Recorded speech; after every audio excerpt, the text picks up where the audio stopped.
Atëherë përshëndetje, mirë se vini në konferencën për media para 2 ndeshjeve të radhës në kuadër të kualifikimit për kampionatin botror, siç po e shihni me ne është selektori Franco Foda. Në hyrjet e kësaj konference informacioni se për shkak të lëndimit mungojnë 5 futbollistë në këtë grumbullim të ekipit kombëtar, kapiteni Amir Rahmani, Leart Paçarada, Florent Hadërgjonaj, pastaj Baton Zabërgja dhe Vesel Demaku.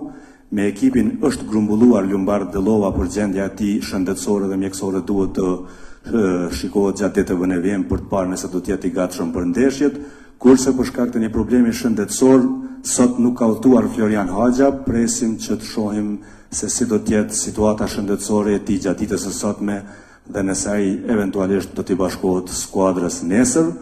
Ndërkaq, siç edhe e keni pa në listë, futbollisti i ri me ekipin është Albian Hajdari, që tashmë ka arritur në Prishtinë. Selektori Foda është i hapur për pyetjet tuaja, maksimalisht do të jenë 2 pyetje për një gazetar.